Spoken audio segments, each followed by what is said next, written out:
I think every kid who grows up in Toronto dreams about playing for this team. I mean, it's such a special organization. The things that they've accomplished, the things that they continue to accomplish. It's really special to be able to put on that uniform every day and and really embrace what this culture is and try to embody everything that they're trying to instill in the players. What do you think it's going to take to earn a contract in this camp?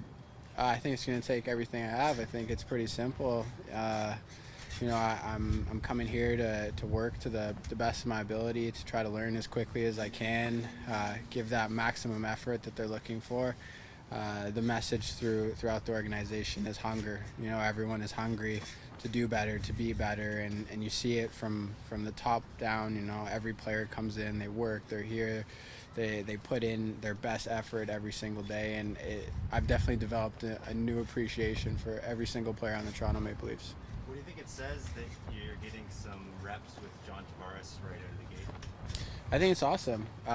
Johnny is one of the best players in the NHL. He has a lot to offer everywhere on the ice, offensively and defensively. And most importantly, he's a great leader. And he takes the time to talk to guys and help them and give direction.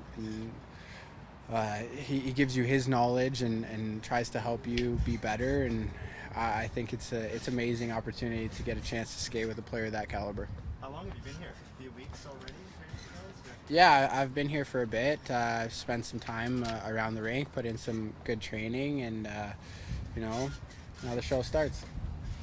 What have you learned about the path that you've taken so far in your NHL career? Obviously, coming in as a top prospect, and now you're battling to earn a contract.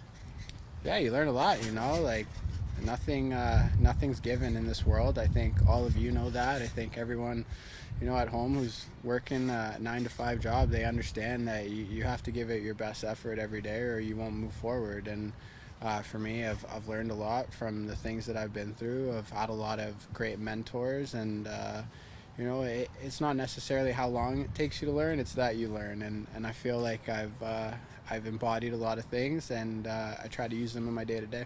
What was your experience in Europe like? Sorry, there's two questions there. Whoever wants to go first. What was your experience in Europe like?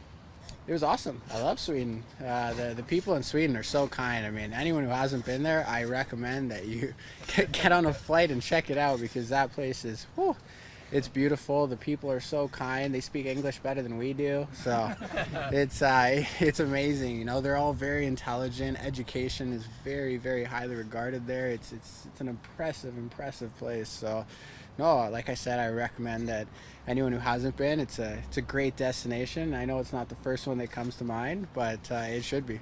Is there one part of your game you'd like to tell us? That I can play hockey. One specific part you feel fit?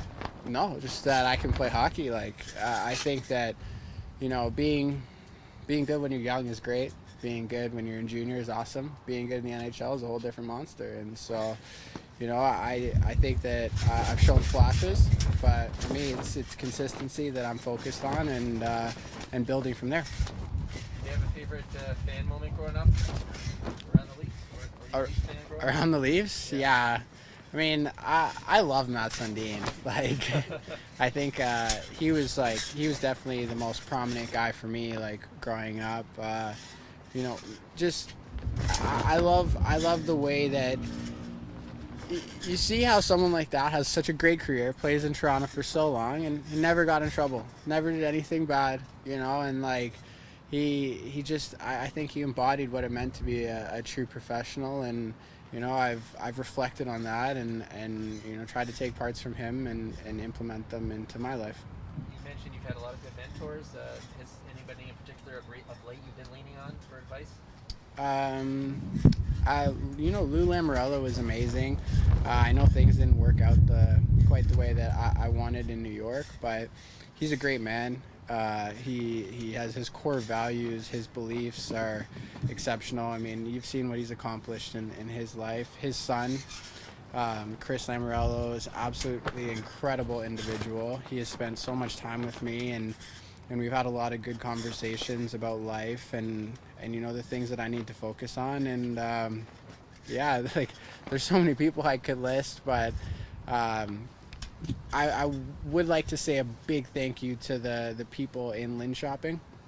You know, the GM and the head coach there now, they did wonders for me as a person, and I'm not going to get too much into what we talked about, but the head coach in Sweden absolutely changed my life, changed my outlook on hockey, and sometimes, you know, you need to get to a new environment to really appreciate maybe some of the things that have been said to you your entire life, but sometimes we're not ready to hear things, and I believe I'm at the point now where I am.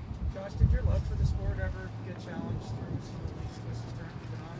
Yeah, absolutely. There's, I think everyone deals with anxiety and depression in different manners, and you know, some people have it more severe than others, but I think that when that stuff creeps in, it can get difficult to love the game you play. But I think that's when you have to go back to your roots. You know, I do believe that we're in a very unique position where we get to play the game that we love our entire life, you know, from a young age. And I think when you bring it back to the base, that this is the game that you've been playing since you were little, and how much joy it's brought you, how many good experiences you've had, how much you've learned. I think that when you take that and appreciate it instead of looking at what you don't have, I think that it becomes a lot more enjoyable.